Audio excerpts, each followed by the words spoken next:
Okay. You're watching HCAM TV.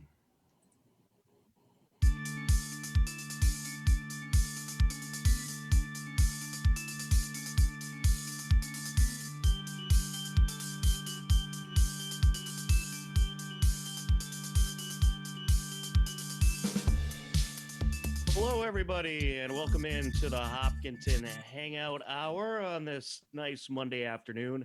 I'm your host, Tom Nappy, and today joining me, we have Bob Hamilton and Mike Tarosian. Guys, how are you? Hi, Tom. I know we originally planned to have this section on at 2:30, but we had a late cancellation, so we're starting off at 2 o'clock to talk about the town articles and any other things that pop up. So that's what I'm here for. Absolutely. We'll be talking about all the happenings that took place this past Saturday at town meeting for about the next half hour or so. And then we have a segment that aired previously. I believe it's Margie Wiggin, if I'm correct, Mike. Yeah, talking books and crafts and other things with Jim Cousins. And before we get into town meeting, let's let you know what else is happening this week on the Hangout Hour. It is a packed week of all kinds of fun and entertaining stuff. We got Dr. Kavanaugh coming on tomorrow's show. She's going to talk about the upcoming school year for the full hour. You could see that show starting at 2 o'clock, as all the Hangout Hours do every weekday. And then on Wednesday, I'll be joined by Tommy Castle and Kevin Stone from the Metro West Daily News, and we'll talk some sports. We'll talk about the fun weekend that was of NFL football. We'll talk about how the Patriots did. We'll talk about how Brady did in his new home over in Tampa Bay. That's on Wednesday. And then on Thursday, that is a to be determined, as usually we have our health update, but Sean and Casey will be at the flu clinic, so we'll likely have some other guests for that show. And then on Friday, we'll have the Hopkinton Police Chief, Joseph Bennett, along with Ashley Scianti joining us to talk about the jail diversion program. So a great week of all kinds of stuff here on the Hopkinton Hangout Hour. And we are pursuing our goal of keeping you connected with the community. And there's all kinds of important stuff coming up that the community should know about throughout the week right here on the Hangout Hour. So let's get into how town meeting went. It was certainly a different kind of town meeting, but they had some nice tents set up outside of the high school in the bus loop. I think there was a couple hundred people in attendance, and we got through it pretty fast. They tried to cut down on the amount of articles and really just get the stuff that is we had to get to at this moment, such as the town budget and funding for various programs. But it moved along, and I think it was a success. And the best part about it, it was a very nice day outside for the town meeting. But guys, I think it went well. What are your thoughts on how it went? Oh, Tom, I have to agree with you on that. First off, out of my 33 years of attending town meeting, that was the first one that was ever done outside. That was also the first one ever done on a Saturday. First one that was ever done in 2 hours, and I'm even talking special town meetings that can sometimes take longer. It was great. The atmosphere was good. The turnout was great. Everyone was nice and compliant. I think people were really looking forward to this for two reasons. One, it was a historical event for the town. It was outside. It was a Saturday afternoon, unlike our 2-3 nights inside the middle school. But, the other thing, too, is people were nice to get outside and do something. We still can't gather. We can't gather in crowds more than 25. So here was something to do. So I think overall, everyone was in good spirits. You could ask for a better day. The day was perfect out there. Even if they didn't have the tents, it would have been an awesome day. Bob, what did you think? I thought everything went very well, and I'm glad we got some good weather. Yeah, I think it went well, and I'll follow up on some of what Mike said. We had a good turnout. They had the big tent up there in the old bus route, and it looked like every chair was filled, even though they were social distance. There was about 5 feet apart, 6 feet apart between chairs, but from front to back, the tent looked like every chair was filled. And then we had a second tent off to the right-hand side of the front main podium, and that filled up a little later. And then we had a lot of people standing around on the mound on the hill and the side of the bus pass. So, and most people were very attentive, very interested in what was being said.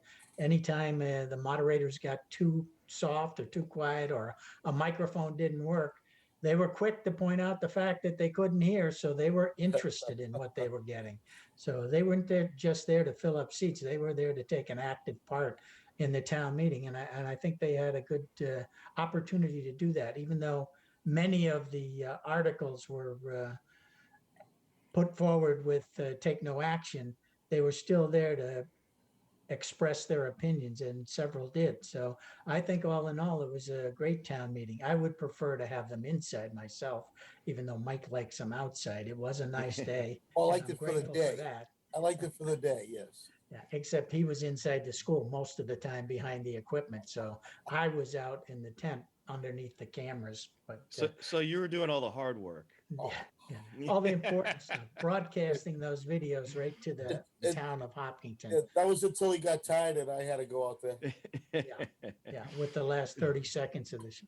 But anyway, I just wanted to remind people that that is on HCAM TV, and you can, if you weren't there, you can see it on HCAM TV and follow it. You can see what kind of turnout there was and how well attended it was.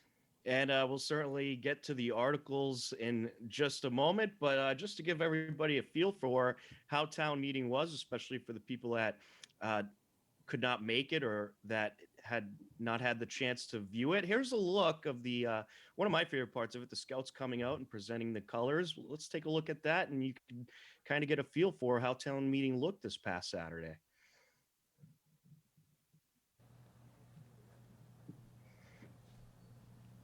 Color Guard, hoist the flag of the state of Massachusetts.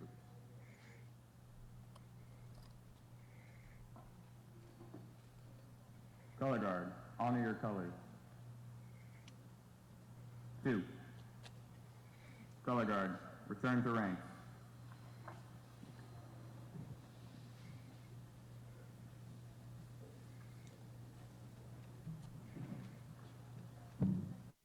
And there you go. There's a brief glimpse on how it looked while they were presenting the colors. And you see the tent set up there to have they had a big tent for all the town residents that were participating. And then, of course, they had a tent for the government officials as well. It was a great setup, very well planned out. And as far as the debate, should town meeting be outside or inside on a nice day like that? I didn't mind being outside at all, I'll tell you that. Oh yeah, you didn't have people, try to open up the side doors to get the air in because it's too warm. Jeff Doherty got his air conditioning that he always wanted, that we were Right. supposed to have there. But they, again, with the planning, they kept everything to a minimum, and even there was a question whether the scouts were going to attend or not. The scouts felt it was their duty.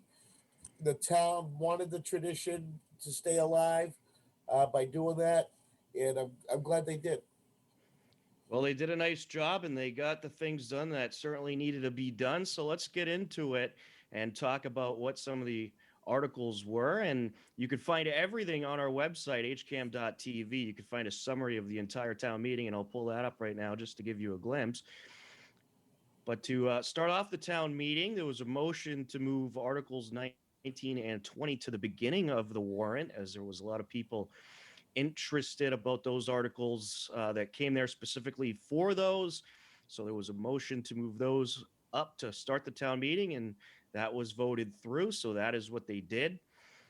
Article 19 was the commercial solar photovoltaic installations, and Article 20 was a land acquisition. I got to make a spelling correction there for the Liberty Mutual property. So on Article 19, the commercial solar photovoltaic installations, no action was recommended. There was a little bit of debate, there was a motion by a resident to take action, which failed 114 to 96. So clearly, even though no action was recommended, you could see a lot of people interested in that article. And the no action did pass 133 to 57. So no action on Article 19. And then on Article 20, you had the land acquisition, the Liberty Mutual property, and that passed a majority vote. And what that does is authorize the select board to purchase on such terms and conditions as the select board shall deem best interest the town, a parcel of land known as the Liberty Mutual property, which is located at 71 Franklin Road. And Tom, if I could just give a little background on both of those articles, because they came through the planning board. Article 19 was for the commercial solar photovoltaic installation, as you mentioned. And the only reason it was no action, that no action was in regard to mostly this new solar farm map that the planning board is putting together so they can identify parts of the Right. town that can have solar farms in it. And there were a lot of people, as you can see from the vote, 114 to 96, that were concerned that if we don't do something about it at this town meeting, then all of a sudden we can have solar farms throughout the town right up until the next town meeting before we have a chance to put a halt on it. But that's not really the case. It'll come up again in the spring at the next town meeting, I'm sure, but it'll be up to the planning board to bring it up. So that was one of the reasons that there were people that wanted that move forward, because they didn't want to take a chance Yeah. on letting that pass, and not just pass, I don't mean pass, but letting it go by and not have an opportunity to get into the solar farm map layout and try and solidify that so we would know where solar farms could go in town. So I'm sure that'll be coming up again.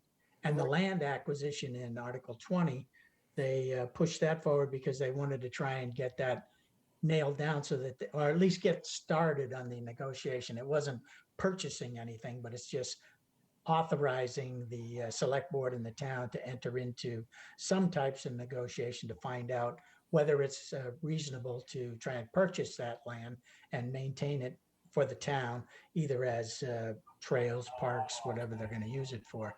But that won't, all that's going to happen now is that the town can enter into negotiations.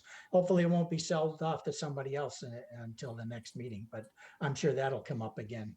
Right. To actually purchase it, they would have to go back to town meeting for permission to purchase that land. Mike, did you have something you wanted to add? Well, you're right. You gotta. The planning board still has to do their job, and that was the whole thing. People don't want the solar farms in the neighborhoods. Nobody does, but it has to be planned accordingly, and the planning board needs to meet. This just can't happen overnight. It has to be vetted, and what that was all about was getting it to stop solar farms from happening in the neighborhoods. But the planning board needs to plan it, because you just can't stop everything because you don't like it. It has to be planned accordingly, it has to be voted on, has to be zoned, all this stuff has to happen. And not enough time happened up until this town meeting for it to take action on. So the reason why you take no action, that's not put it on altogether, is if you don't put it on, if you pull it off, you can't come back for 2 years. So now the planning board has till May to get the act together or get the overlay district done. And now you can have it in May. If they took it off altogether, you wouldn't see it again for 2 years. Now that's a long time to go, and solar farms could pop up. So yes, take no action, let it come back in May. It'll come back in a different form than what you saw today, more likely. But it was just to do that, and that caused a lot.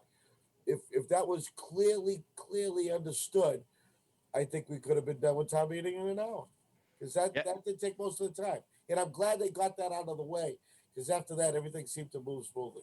Well, hopefully everybody is watching the show and they'll now understand that.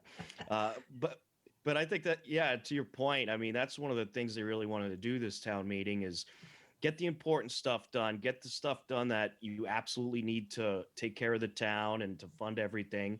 and hold off the other stuff that maybe you don't need to get done right now That's right. to another up and coming town meeting, and obviously keep it on the warrant. Yeah. I mean, you notice there was no capital items. You know, Right. Yeah, they were. there was a reason for that. That could wait. Right. Another item, one thing I wanted to mention about the planning board. First, there is a planning board meeting tonight broadcast on HCAM TV at 7 o'clock. But also in the past, when this question came up about the articles for town meeting, the planning board was, and this is a matter of public record, we broadcasted at the time, they voted 4-4 and they couldn't come up with a decision because they were short one member. After Ms. Redenbush got elected to the select board, they were only down to 8, and therefore there was no tiebreaker. And it caused some confusion as to, well, what do we do now if we can't break the tie? The motion failed which was a motion to bring forward the article, not bring forward the articles. So they had to just go back and try and do it in another meeting. So that's why it took a little time. Otherwise, the town might have had more information early on and known what was going on exactly. Absolutely. And after Article 19 and 20, they then got into Article 1, which, of course, initially was going to start off the town meeting before the motion moved 19 and 20 to the top of the agenda. And Article 1 was just a supplemental appropriations and transfers article for $62,000 from certified free cash to supplement the full year 2020 snow and ice control budget. So just a maintenance item there that passed unanimously. And then Article 2 and 3 also passing unanimously. No action recommended on a excess bond premium in Article 3.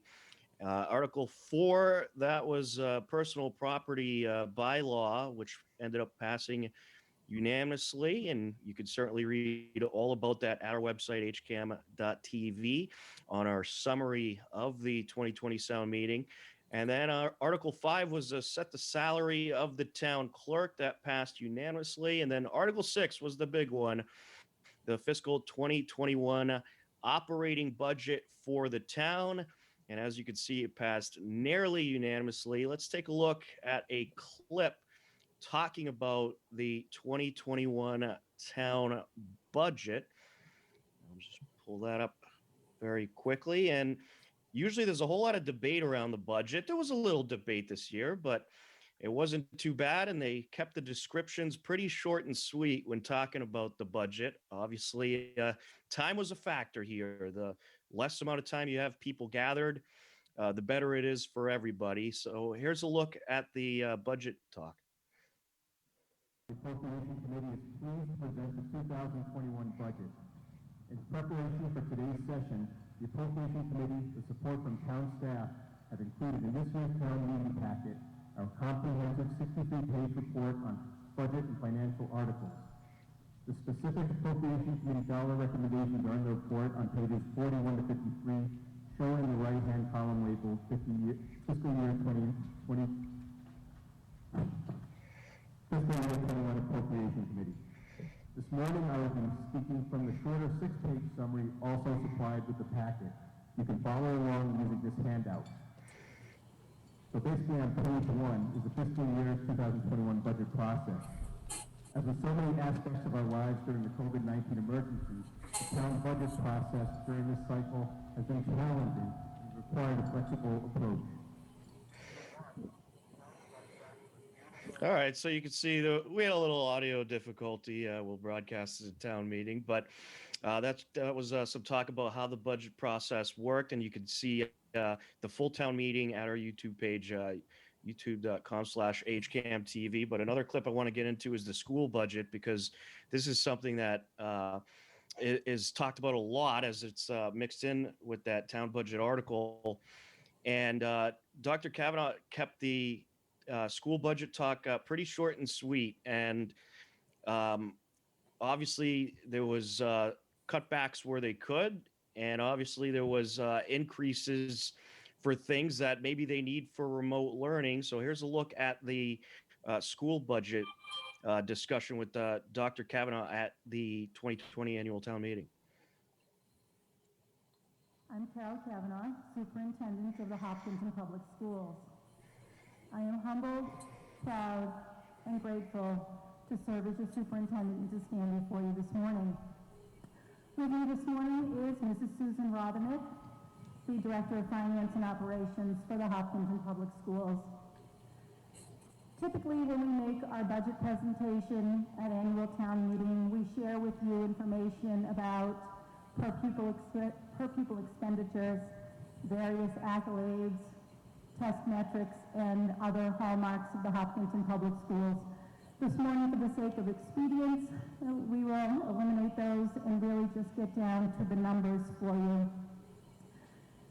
As Mr. Neary indicated, we have been through this budget process probably 3 times. In the Hopkinton Public Schools, we begin our budgeting in September, and that carries through to January, and then to annual town meeting in May. In January, we had approved an 8.9% increased budget over FY20. It was shortly after that that the roller coaster ride began. On March 10th, the Hopkinton Public Schools were perhaps the first school district across the Commonwealth to close our doors due to COVID-19. On March 15th, Governor Baker closed all schools with an extension to April 6th, May 4th, and then to the end of the school year. So what had been on track was no longer on track. Of course I do. And in the midst of financial uncertainty that went hand in hand with the pandemic, we began to take a look at our budget that had been at an 8.9% increase, and that was reduced to a 6.6% increase over time, and that didn't come easily. I do want to thank our town manager, Mr. Kamalo, and the town CFO. All right, and there you heard it there. It went from 8.9% increase to a 6.6% increase. So they cut down the budget a little bit with COVID happening. They cut down the school budget to, it was 51,206,102,000. Here's some more details about the budget, which eventually ended up passing. A little bit of debate, but not too much. Everybody was pretty much in agreement that the town was doing the right thing here and cutting where they should and adding where they should. It's a 7% increase from 2019. And there you see some of the figures. And guys, the budget talk usually lasts a lot longer than it did at this year's town meeting. I was pleasantly surprised to see it go by pretty fast. Yeah, and I think, Tom, one of the things I'd comment about that budget talk is, as Dr. Kavanaugh expressed during her comment, was that they had revised this budget several times. I think she said 3, but I think they've revised it 4 or 5 times. Every time they would get an order from the governor, from the state, from DESE to say, this is the way we want you to do it, they would go back and rework their numbers. And then shortly, maybe a week, maybe 2 weeks later, they'd get a different directive, another change, and they'd have to go back and rework the budget. And they've done this several times to try and come up with the best budget they can. And that's not taking into consideration any of the additional things that had to take place about the cleaning and the maintenance staff and the janitorial staff and additional remote tablets that had to be provided to students. So whatever the learning going on last year, I feel confident that the students this year are going to get just as much attention, just as much learning, and Hopkinton schools will stay on a high level as they have all for the last 10 years. Right, and I have to agree, absolutely, because obviously now you got the e-learning, which probably cuts back in some areas with having all the kids there, or besides having all the kids there. And obviously they're going to have kids back into school, but it's not going to be 5 days a week necessarily. So you're going to probably save on expenses that way. But of course, I think every community around the state probably faced a situation where they had to cut back in some areas. So I think they cut back where they had to, but they're still going to maintain the same great service in the schools and in the town. And that's why you had such a little discussion on this whole thing. Yeah, we went up 7.1%, and people like the services that you get in town. And for the most part, yeah, we are under COVID. A lot of people aren't working. And, you know, if you have all these people out of work, and a lot of people don't want to pay that extra tax. Right. And so, you know, and that's why the big discussion from a resident who put a lot of time into his argument was, you know, if everyone cuts back, everyone's got to cut back. We don't go up. When the economy goes down, you go down with it.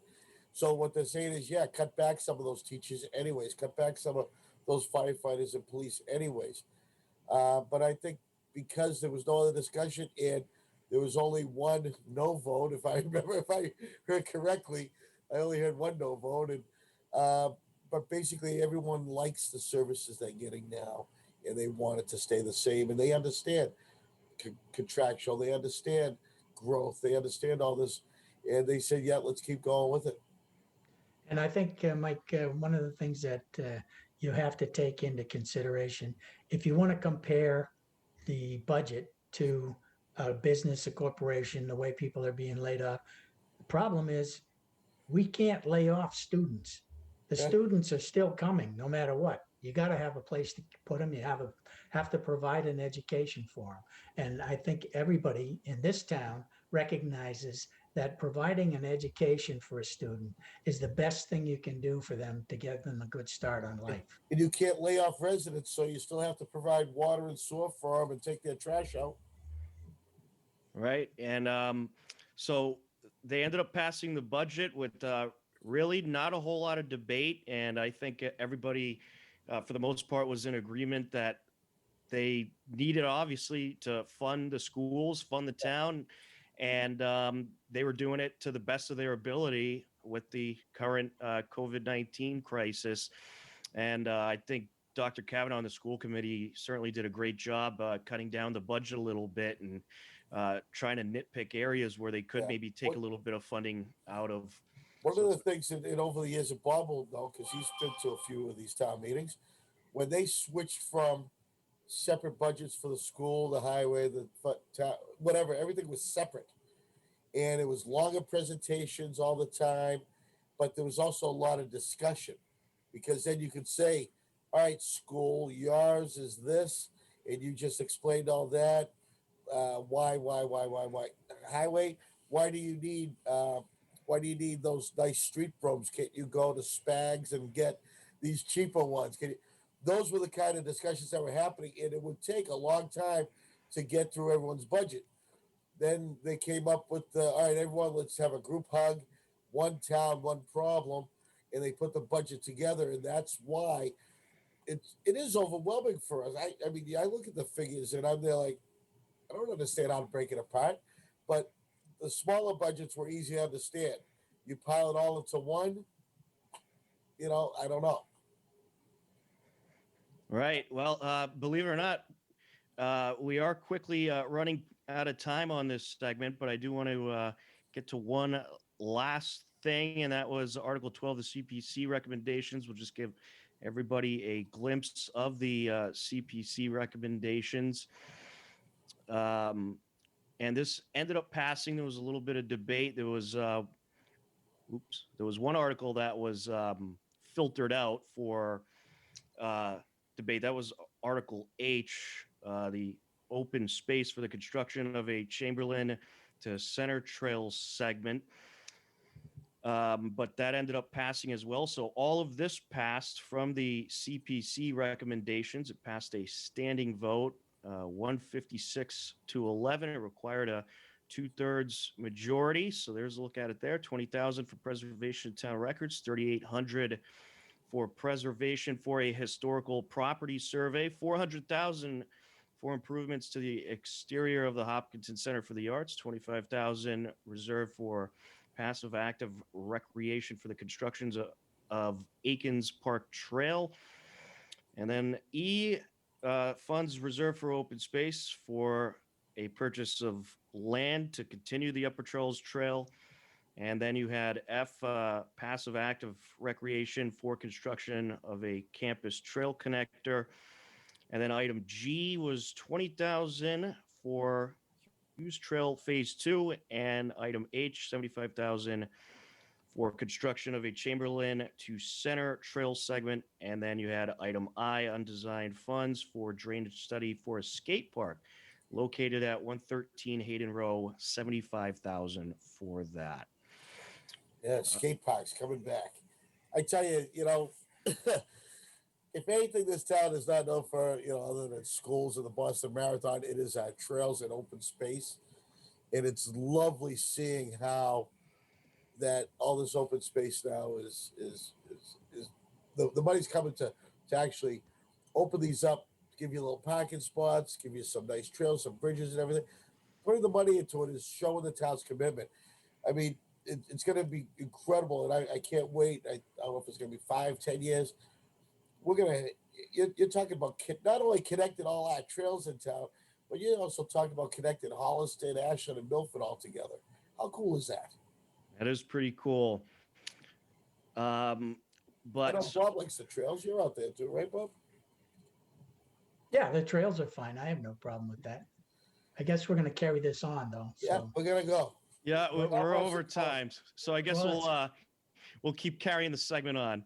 yeah, and whatever surprises Mike had for us in the second half, we'll have to wait to another day. That's right. And by the way, if anyone out there has any questions, we are Right. live on Facebook and YouTube. Feel free to share a question or a comment. If you have a comment, we'd love to read that as well on the show. But we'll get back in to the articles and continue running down all that happened at this past Saturday's town meeting. So we talked about Article 12 already, but just to get you some of these other articles that happened before that, Article 7, you had the full year 2021 revolving fund spending limits that passed unanimously. And then Article 8, the Chapter 90 highway funds passed unanimously. Article 9 was the transfer to other post-employment benefits liability trust fund that passed unanimously. And then Article 10, a lease for an East Main Street parcel for the International Marathon Center. They already approved that center, so I believe this was just more of a maintenance article, but that passed a clear majority. And then you had the Article 11, the community preservation funds, which passed unanimously. And then Article 12, the CPC recommendations, as we talked about earlier. Little debate in that one. There was item H was filtered out, but that ended up passing, and it passed pretty substantially, 156 to 11, with the clear two-thirds majority. And then there was a whole lot of no action recommended items. And these are, when you look at what some of these articles are, there'll certainly be some debates over them, such as the car washes in the downtown business district. There's been a lot of debates on whether car washes should be allowed in downtown Hopkinton. And you get some people for it, but you get a whole lot of people against it. Should be interesting to see if anything ends up happening with that one, but no action was recommended at this year's town meeting. And then you had Industrial B District housekeeping item. No action was recommended. And then Article 15, a wireless communication facility. They're going to save that one for a later time too. No action recommended on that one. And then Article 16, an accessory dwelling unit. No action recommended on that one. So that passed with ease. Article 17, non-conforming lots, uses, and structures. No action recommended. That passed. And then you had a temporary signs item with no action recommended. That passed unanimously. So, Before Tom, you go on, yeah, go ahead, Bob. Okay. well, I wanted to mention that at least on Article 13, it seems kind of car washes, downtown business district. I know that the planning board has talked about that a lot, and so has the ZAC, the Zoning Advisory Committee. Yep. And I didn't think it was all that a car wash or what, but there's a lot to it about, we have a lot of problems in town with water levels, and it depends on what kind of car wash you put in there, I know that they have modern technology now that will improve car washes so that you limit the amount of water you use and you can reuse the water. But that was a big issue as to how would that affect, if we didn't have that limitation, how would that affect the water levels in downtown? As well as whether our downtown, after the downtown corridor project is in place, how's that going to affect it with car washes down there? So that was one of the articles that I know was an issue. And then I had another one too, but I forget what it was now. They were always too afraid of the look of a car wash, because when you open a car wash like that, also opens you up to those 24-hour car washes that have the bays open up all the time, and not just necessarily the automatic drive-through like you see at some gas stations.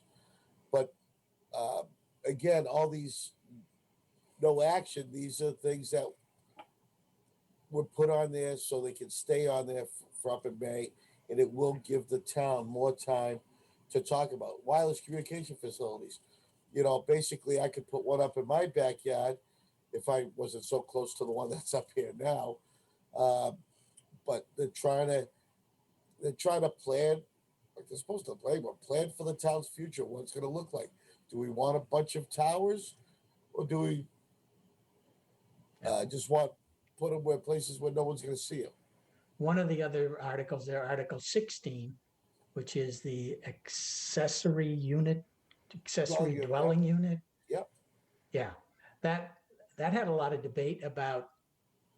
I own a house that's got 4 bedrooms and 3 bathrooms, and God forbid my mother needs to move in with me, but she likes living by herself. So can I divide my house up and have it as a dwelling for her to move into, and I can take care of her? But there's a lot of issues. What happens after you decide to sell your house and that house belongs to somebody else, and now you have that extra unit? Can you rent it to anybody? Does it become a rental? Yeah, there you go. That was the land planning board and zoning advisory committee trying to develop some kind of statement that would address all those issues. And Yeah, they come up with it's like a square footage, because it's not, because I know some in-law apartments that just as big as the house, right, the main house, and that's the feature. And again, the rental situation now, you know, you get yourself a 2-bedroom in-law apartment. Okay, there's a family of 3 or 4 right there. Possibility of 2 more cars in the driveway. You know, what are you doing there? And you know, yeah, what effect will it have on all the town facilities? Fire, police, schools? exactly. That's what because that's what people don't think about. You know, all right, yeah, you think you're gonna have an in-law apartment. How's that gonna affect the schools? Well, when mom or dad passes away, and now you turn it into rental income, and now you get 2 kids. Yeah. Boom, school But, stuff. and then the people that buy your property may or may not want to keep it, or may Yeah. not want to turn it into a rental property. And then there are a lot of state regulations about egress for the apartment. You have to have an egress outside the building, Yep. inside the building. You're going to have a kitchen in there with gas or electric stove, which could cause a fire. How do you handle that? And then egress for handicap access, whether you can get up or down. You know, if you're having call it an in-law apartment, and you're putting it up over the garage, and whoever lives in that in-law apartment is in a wheelchair, well, that makes it kind of difficult for them to get in and out in an emergency. So those are all kinds of questions that are yet to be answered. And I know that these will be coming up again so that they can finally get an answer on them. And then they'll have time to vet them. The public will have plenty of time to comment, because everything will be out of the public, and I think it's perfect. And I always tell people, you know, Bob, how we like the government meetings, you know, get involved, watch them, learn, see it's being done. I mean, because you come to town meeting and say, well, didn't anyone think of this? Well, yeah, that was one of the first things when it came up at the planning board, and then you found out why it got voted down twice. You know, instead, and that just again extends town meeting. So, Right. because you got to remember too, people don't. I think this one was different. I think this one here was very different, where people knew ahead of time. Yeah, it did go fast. You didn't have the presentation, you didn't have the PowerPoint, The only thing that I thought that was the biggest delay was people coming to the mic because they Right. stayed distant. There was time in between to wipe it down. I think there was. I think overall that was fine. When you, these are the kind of articles that take a lot of discussion. So when they come back at town meeting, again, you're going to have a 15 to 20-minute presentation on the budget next year, followed by 5 minutes of discussion and then a vote. Well, maybe I would love it, especially like the budget items and stuff like that. If they kept it down, the presentation, if they kept it down a little bit to speed it up a little more. In general, obviously, you want to do that this year because of the COVID situation, but I thought it was nice. And as Dr. Kavanaugh said when when she was presenting the school budget, that typically she would do this, and this, but this year we're just going to do this. I think that kind of moved things along a little bit more because I think in some cases when the presentation's super long, you'll get a lot of questions about different elements of that presentation, even if it's not necessarily something that is a big issue within the article, and that could expand the discussion on that article a little bit longer. But who knows? I mean, we all hope this COVID situation will go along sooner. But you'd have to imagine, I mean, there's some of these other articles that they recommended no action from that they probably want to get passed as soon as possible. So will we see an uptick in special town meetings to get some of these things through? And what will the situation be with those? Will they, have a few various special town meetings with limited people? Obviously, it'll be winter, so it would be indoors. So I'm You're assuming we're going to be back to normal by then. right, Hoping. right. But obviously, in the winter, you're not going to have an outdoor town meeting. I can't imagine you would do Exactly. Yeah. I mean, who knows? Maybe by then there will be a way to do a virtual town meeting that's secure with voting and so forth. Who knows? Well, that's why I think this town meeting, with all these articles that have no action required, but they didn't take any action now, this is almost like a practice town meeting because it's going to be Yeah. 6 months before the next one. And you already know what a lot of the articles are going to be.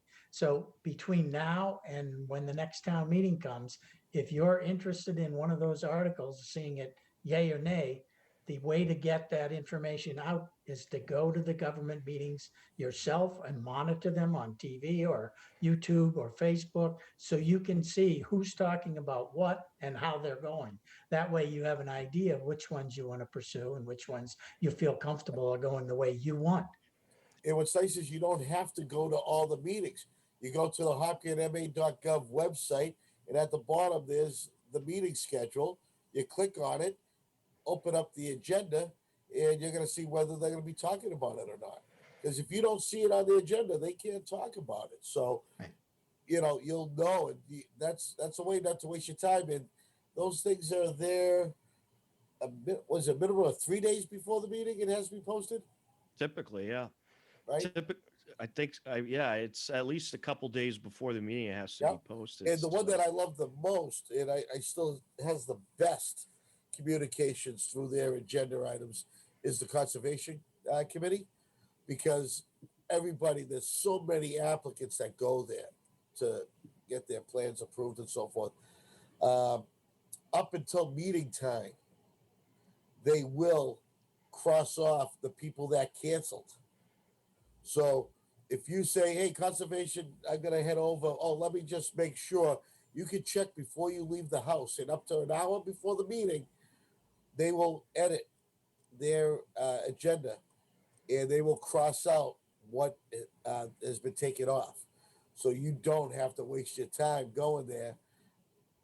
You'll know that they aren't discussing it. Whereas others, they could have a cancellation. You don't find out till you get there that, oh, I'm sorry, they canceled. Concom is one of the better departments. The only department that I know that does it to the agenda. Right. And you really don't see too many of them canceling the meeting. But Oh, no, Oftentimes, not cancel the meeting, cancel their time. There's been times the public hearings have been canceled.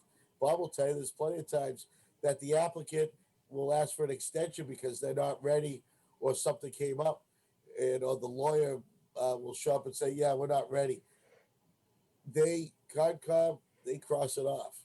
Yeah, Let but us go. sometimes like on the select board meeting, if they have an agenda item that calls for a public hearing at 8:30, doesn't matter what the rest of the agenda is. It means at 8:30, you have to open that public hearing. Right.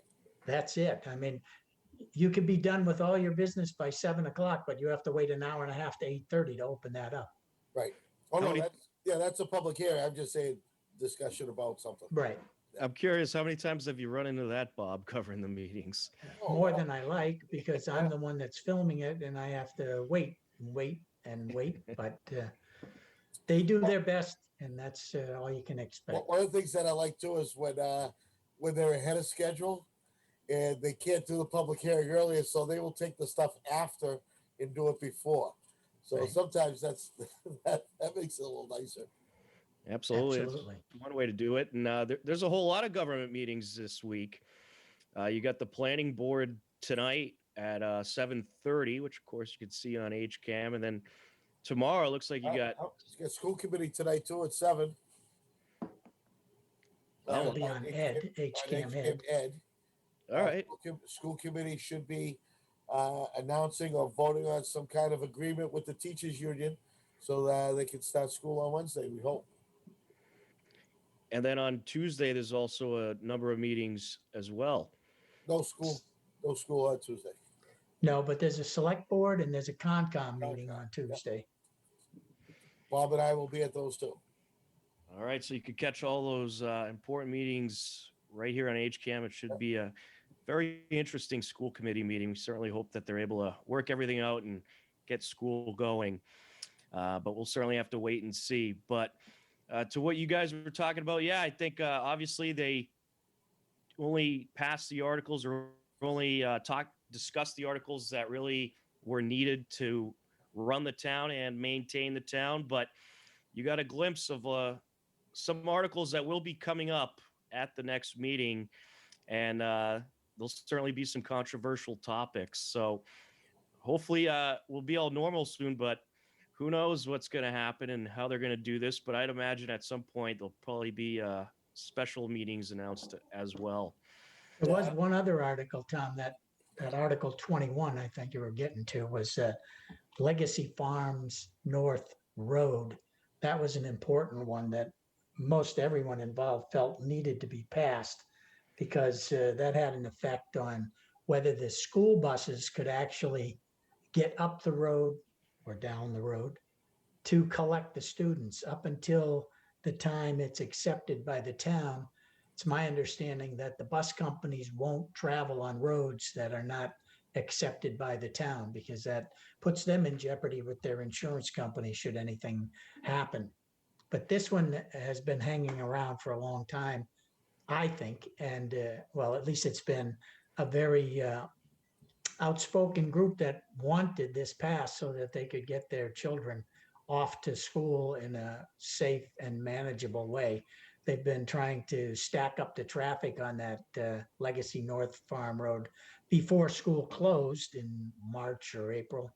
And it was kind of hectic for them. But now this year with this street being accepted, I'm assuming the buses will be able to travel up and down that road and it'll alleviate that problem. At least we're looking forward to I that. hope so. I hope so, Bob. It Yeah, was a mess up there. They tried to do a temporary solution, and it's a shame. You know what? I never heard of a person a car not going up accepted road because of insurance. My insurance, granted, we just have regular auto insurance. We could drive on that road if there was an accident, then insurance company would pay out. However, the big concern of everybody's is accepting a road. When you accept the road, that means once you accept it, if that means the town has to plow it, the town has to fix it. They got to cut the grass and trim it, and they got to do all that stuff. So, but the project's still not done, and it's very, very rare. And this is a unique situation, but it's very rare that any road gets accepted before the project is done. Not just the street, but the road. And I think the other big thing with this too is you want it to be a road so it can get plowed and maintained and stuff like that. So that did end up passing after some debate. It passed 137 to 11 with a standing vote. So that will be designated as a town road from here on out. And I'm sure save some frustration for everybody.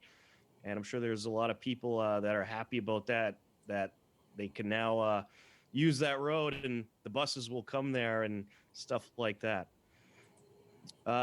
So town meeting, it was a success. They got through it and they were able to pass the articles that are needed to maintain the town, get things going, get the schools open. And guys, I think it was a successful day. And I can't say enough. I'm just amazed at how quickly they got through it. I thought they just did a really good job kind of breezing through everything. And obviously there weren't a lot of controversial articles, but you have to love how time efficient that town meeting was. And, you know, certainly I think one of the factors is you don't want those people all together for too long.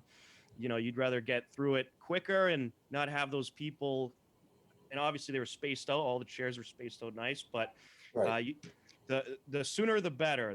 The least amount of time you have to have people in the same tent as each other. I think that was a factor too. Well, I love the fact that again it was one day, no matter whether we were under COVID or not. I love the idea of it's being done in a day because that means it's the same people. It's not necessarily stacked for a certain article. So I love that one day thing. The other is having having us distant, comfortable. Because mind you, it is not comfortable all the time in the middle school auditorium.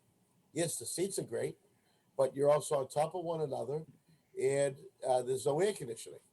And on some days it gets tough, and you get aggravated. You get, and tempers kind of flare up a little bit when they come to the mic, and Right. it's easier to get aggravated. It's easier when you hear the 17th person come up, and what he says or she says, you just heard that 5 times ago.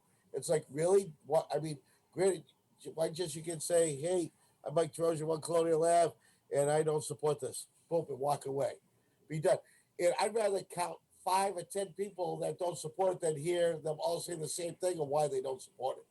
Yeah, just have like a few representatives from each side. Well, it's not even so much a representative because you don't know. I don't know how Bob votes on things. We don't talk politics or town meeting stuff, and you find out that day. But like if you Well, listen to those instructions in the beginning from the moderator, be brief to the point, and don't bring up the same stuff over and over again. Well, there's a simple solution to that, Mike. It's just someone's got to move the article. Call the question. Well, yeah, you can call the question, but you do have to have discussion because, and this has happened before, and I think it happened under Charlie Zedek once before that somebody, second person up, I moved the question, and there's like 10 people in line, and he says, no, you're out of order. There has not been enough discussion. Yeah, let like 6 or 7 people talk about it before you move. Oh no, it's when you hear the same thing over and over again. That's when that person finally gets up to call the question. Well, Bob, back to the meeting we had on Saturday, I was concerned that I thought there would be not enough room under the tents with the chairs. And I was concerned that the weather might be bad, but it turned out to be beautiful weather. And there turned out to be a lot of room, and there turned out to be a lot of people. Because if you recall, the select board had a meeting previous to this, and they had agreed to lower the requirement for a quorum. And I think it was 80, 85 people, and they could have had a quorum and voted everything in with just 80 or 85 people, whatever the quorum was. But as it turned out, they had a very large turnout, well, close to 200 anyway. And I Yeah, think that made for a good representation for the town. So things didn't get pushed through just by a small group. right. Everybody had an opportunity to look. Right. And And you got to what was remember, going town meeting always is a small group that pushes through all the rules because how many people live in town? Oh, how many registered voters? 5,000, and you got 2, 3, 400 people at a town meeting. So it's always a small group. But I thought I got a little nervous come around 9:15. It only saw a few seats filled. It only saw a few people standing in line because that's um, when I was I don't know, moving a wire, we were helping with the audio or something, and I couldn't believe how low it was. I says, "Oh wow, we're not going to start in time," Right. and we wound up starting, pretty much Right on time. which was great. So by not seeing the lines meant the check-in process went faster, and I went fast because when I went to check in, right up the bat, yep, what's your name? Okay, here's your card, go. Yeah, you got to give credit to the town because they really planned it out uh, unbelievably. They did a great job at separating all the chairs. The tents were huge; they could fit everybody. There wasn't any problems with that. Everybody was spaced out, and of course, Health Director Sean McAuliffe was very heavily involved. He was wiping down the mics Up and after down, yeah. every speaker. And but they did such a nice job spacing everything out and keeping everybody safe. So great Yeah, they job had by the town. they had plenty of egress in case of emergency. They had it was nice. They had the entrance and the exit all mapped up. You were escorted through, or you were guided through, just so people weren't coming through the exits together. They kept you separate, and it emptied out orderly and quickly. And I thought that, overall, I mean, the town officials, they worked their butts off to do it. I mean, I was out there on Friday at 1 o'clock at the planning meeting, and not only did you have the fire chief there, you had the deputy and the 2 fire prevention officers. So 4 people from fire. You had Chief Bennett, his lieutenant. You had facilities. You had the town engineer. You had the highway there. You had everybody there, and everything was planned appropriately. And of course, this here was not only the fastest town meeting, but it was also the most expensive one so far. Right. Oh, I can't imagine those tents were cheap. Well, so you have the tent rental, right? You had extra police detail for traffic and so forth. When normally you have the auxiliary police or the police at the middle school, and they only have 1 detail officer.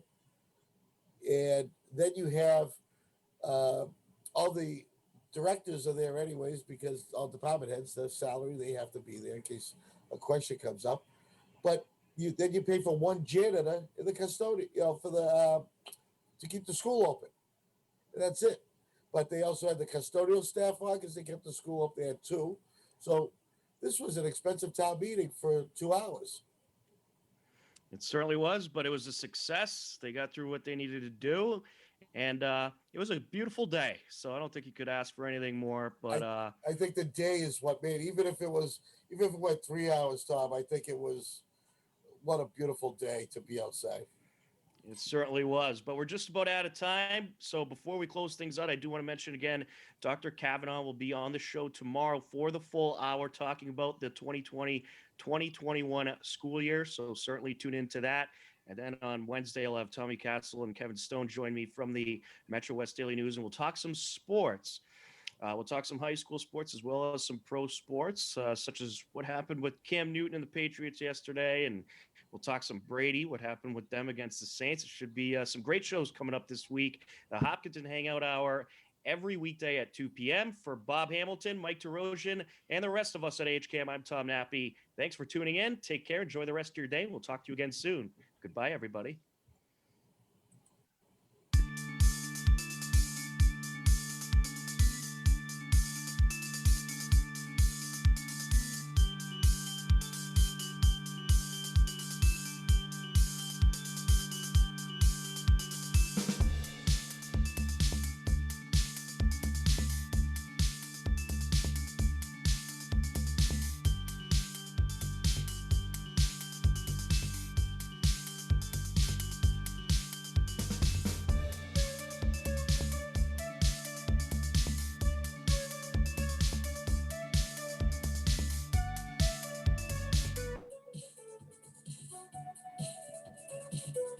Claire on TV.